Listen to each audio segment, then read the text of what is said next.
Welcome to the Better Body Fitness Podcast. I'm Andy, and this podcast is designed to help you better understand your body and how to train it properly. Every episode breaks down important concepts in fitness, health, and performance in a way that's simple, practical, and easy to apply to your own training. The goal here isn't to overwhelm you with information, it's to give you clear insight so that you can train smarter, move better, and build a body that stays strong and healthy for the long run. So let's get into today's episode. At some point, most people run into the same experience. You go to pick something up that normally wouldn't seem like a big deal. Maybe it's a heavy suitcase, maybe it's a bag of dog food, maybe it's a box that you're carrying across the house, I don't know. You lift it and it feels heavier than you expected. You adjust your grip. You try again. And the thought crosses your mind of, why does this feel so heavy? Moments like that are usually when people start to think about strength, because strength really isn't about lifting weights in a gym. It's about how your body handles the physical demands of everyday life. Carrying things, moving things, producing force when your body needs it. So people decide to start training. They start going to the gym. They build a routine. They start showing up consistently. And for a while, everything feels like it's moving in the right direction. But eventually something changes. Progress slows down, or it stops completely. You walk over to a lift that you've been doing for weeks. Maybe that's a bench press. Maybe that's a squat. Maybe that's a pull-up. And you load the weight. You unrack it. You lower it. You press it. And it feels exactly the same way as it did last week. Heavy and slow, no real progress. So you try again the next week and you get the same result. And after a while, it stops feeling like a bad workout. It starts feeling like a pattern. And that's when people start asking the same question. Why am I not getting stronger? Because on the surface, they're doing everything right. They're showing up. They're consistent. They're putting in effort. So why isn't the body responding? The answer usually isn't effort. It's understanding how strength actually works. And most people are never taught that. So today, we're going to walk through 4 steps that explain the entire process. First, what strength actually is. Second, why the body sometimes stops responding to training. Third, what's happening inside your muscles when your body produces force. And then finally, how to apply that understanding in your training so that strength actually starts improving. Because once those pieces start to make sense, the process of getting stronger becomes a lot clearer. So let's start with the first step. The first step in understanding why this happens is understanding what strength actually is. Because most people have a very simple idea of strength. More muscle means more strength. Less muscle means less strength. And on the surface, that sounds logical. But that's not actually how your body works. Strength is really the result of 2 systems working together inside your body. Your muscular system and your nervous system. Your muscles are responsible for producing force, but your nervous system is responsible for controlling that force. And the nervous system is the part almost nobody thinks about. I've actually talked about the nervous system in more detail in some earlier episodes of the podcast, so if you ever want a deeper breakdown of how it works and why it matters in training, you can always go back and listen to those. But for today, the important thing to understand is this. Every time you lift a weight, something happens before your muscles ever move. Your brain sends a signal through your nervous system to the muscles that are involved in movement. And that signal tells muscle a very important thing. How many muscle fibers need to activate, how quickly they need to activate, and how much force they need to produce. The entire system or process is called neuromuscular efficiency. It sounds like a complicated term, but the idea is actually really simple. It's just describing how well your brain and your muscles communicate with one another. Think about the first time someone learns a new exercise. Maybe it's their first time trying a squat. The movement feels awkward. The timing feels off. Their body isn't quite sure what muscles should be doing the work, so everything feels uncoordinated. But after a few weeks of practicing that movement, something changes. The squat starts to feel smoother. The movement becomes more controlled. The body learns how to coordinate the muscles involved.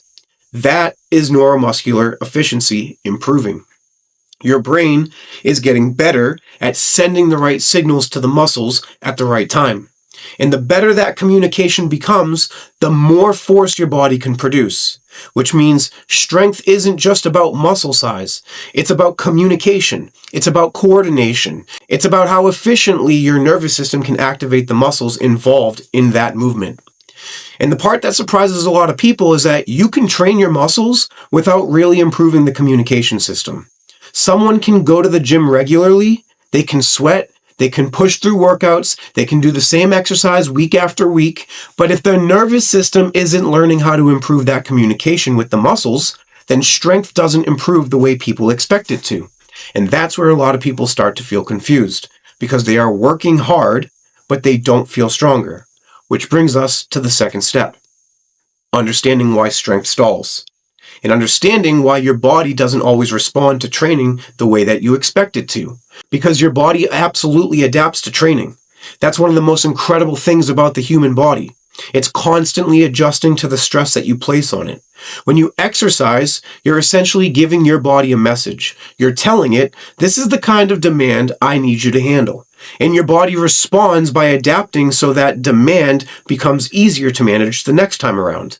In exercise science, this idea is called the SAID principle. SAID stands for specific adaptation to impose demands. Again, that sounds complicated, but the idea, again, is very simple. It just means your body adapts specifically to the type of stress that you give it.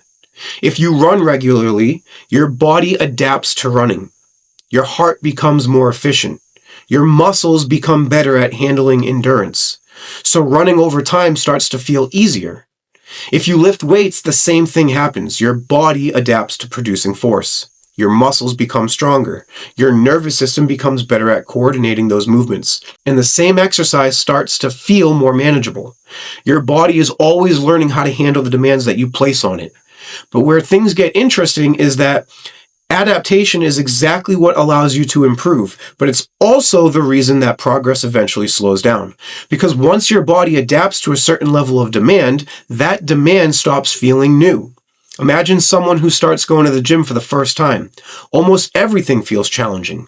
Their muscles get sore. The movement feels unfamiliar. The body is working hard to figure out what is happening, and after a few months, something changes. The exercise starts to feel familiar. The routine feels predictable. The body has learned how to handle the workload. And once that happens, the body becomes efficient. Now, imagine that same workout repeating over and over again. The same exact weight, the same exact reps, the same exact exercises, the same exact order, the same intensity, the same routine, week after week after week. At first, the routine challenges the body. Eventually, the body learns the pattern. The movements become familiar. The workload becomes manageable. And once the body becomes efficient at handling that demand, it stops seeing a reason to change. Which means the workout that once pushed your body to adapt now feels normal. This is the moment where people start to feel stuck. This is where they plateau.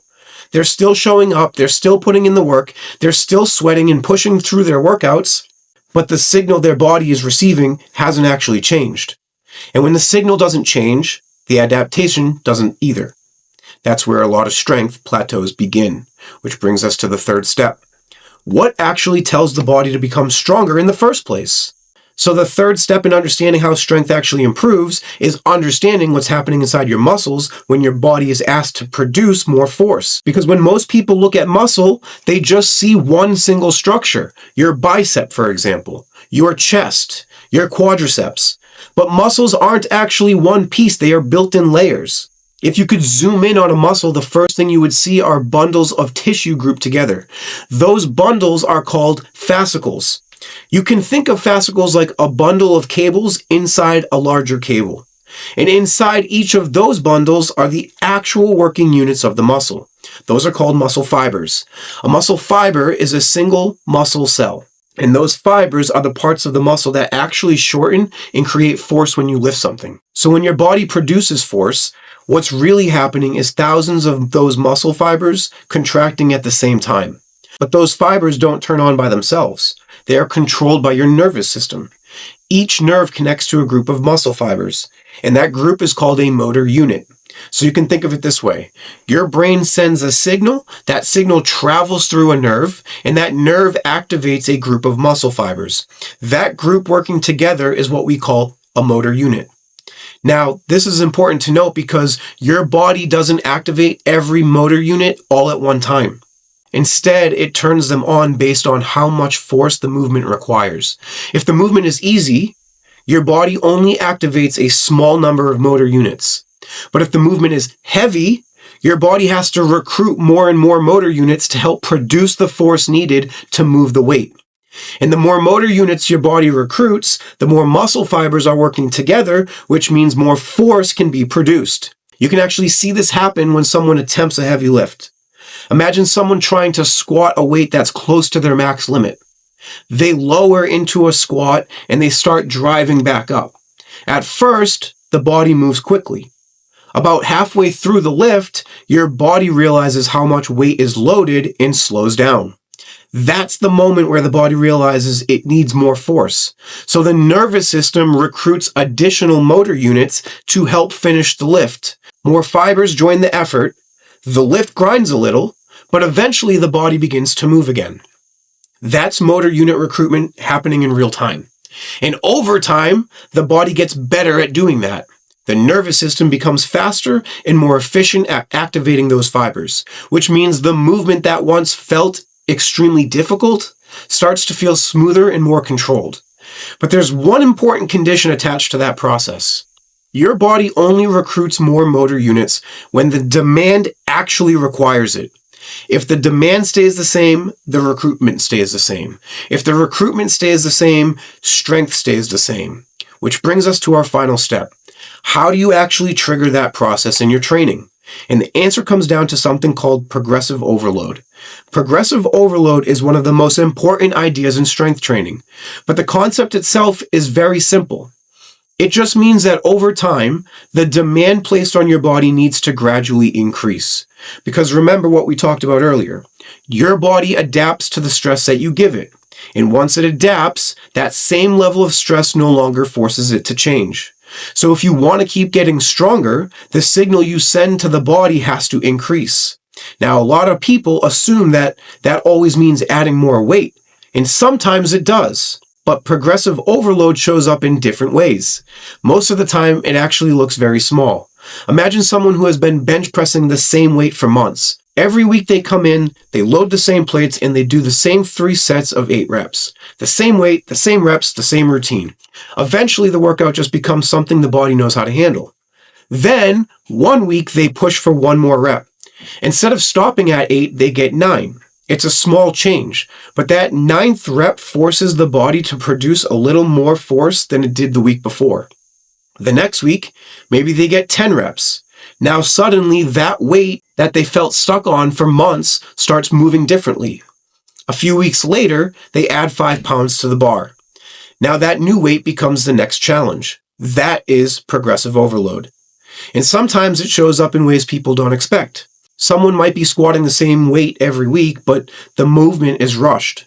They drop quickly into the squat and they bounce back up. Then they decide to slow it down.